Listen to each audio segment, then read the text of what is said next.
Albert Einstein को कौन नहीं जानता। दुनिया भर में सबसे तेज दिमाग वाले व्यक्ति के रूप में इन्हें जाना जाता है। जब अल्बर्ट आइंस्टाइन पैदा हुए थे तो सामान्य बच्चों की तुलना में उनका सिर असामान्य रूप से बड़ा था। तब मेडिकल साइंस इतना डेवलप नहीं था कि इस बड़े सिर का कारण जाना जा सके। ऐसे में कई लोग असामान्य रूप से बड़े सिर के कारण अल्बर्ट आइंस्टाइन को एबनॉर्मल बच्चा समझने लगे थे। आइंस्टीन बड़ी उम्र तक बोल नहीं पाते थे। आइंस्टीन एक शर्मीले बच्चे थे। बहुत बड़ी उम्र तक वह बोलते भी नहीं थे। ऐसे में उनके माता पिता भी परेशान रहते थे। 4 साल की उम्र में उन्होंने पहली बार बोलना सीखा था, वो भी आधा अधूरा। 9 साल की उम्र में उन्होंने पूरी तरह से बोलना शुरू किया था। इसके पीछे भी एक दिलचस्प किस्सा है। कहा जाता है कि डिनर के लिए डाइनिंग टेबल पर वह अपनी माँ और पिता के साथ बैठे थे। तभी उन्होंने 9 साल की उम्र में अचानक बोला, सूप बहुत गर्म है। उनके माता पिता इस बात को सुनकर खुश हो गए कि चलो लेट से ही सही, लेकिन बेटे ने कुछ बोला। स्कूल टाइम में उन्हें बेवकूफ़ बच्चा माना जाता था।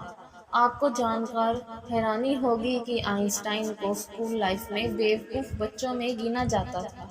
खासकर आइंस्टीन के टीचर उन्हें बिल्कुल पसंद नहीं करते थे, क्योंकि वह गणित और विज्ञान के अलावा हर विषय में फेल हो जाते थे। टीचर हमेशा उन्हें डांट लगाया करते थे, लेकिन उन पर कोई असर नहीं पड़ता था।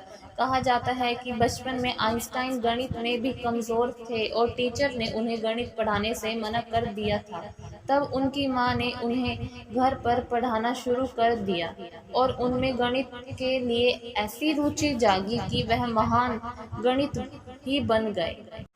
उनके दिमाग पर 200 वैज्ञानिकों ने किया था रिसर्च। जब आइंस्टीन का निधन हुआ तो पैथोलॉजिस्ट डॉक्टर थॉमस टोलजस हार्वे ने उनके परिवार की सहमति के बिना ही उनका दिमाग उनकी खोपड़ी से अलग निकाल लिया था। हॉस्पिटल के लाख मनाने के बावजूद इसे नहीं लौटाया। उन्होंने 20 वर्षों तक इसे ऐसे ही रखा। 20 वर्ष बाद आइंस्टीन के बेटे हैंस अल्बर्ट की अनुमति के बाद उन्होंने उस पर अध्ययन करना शुरू किया। आपको जानकर हैरानी होगी, जिस बड़े सिर वाले बच्चे को कभी एबनॉर्मल बच्चा समझा जाता था, उनके मृत्यु के बाद उसी दिमाग को डॉक्टर थॉमस ने 200 टुकड़ों में अलग अलग कर वैज्ञानिकों को भेज दिया था।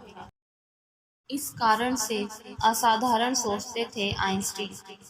उन्हें इसके लिए हॉस्पिटल से निकाल भी दिया गया था, लेकिन इस अध्ययन में पता चला कि साधारण लोगों के दिमाग की तुलना में आइंस्टीन के दिमाग में एक असाधारण सेल संरचना थी। इसी कारण से आइंस्टीन का दिमाग बहुत असाधारण सोचता था।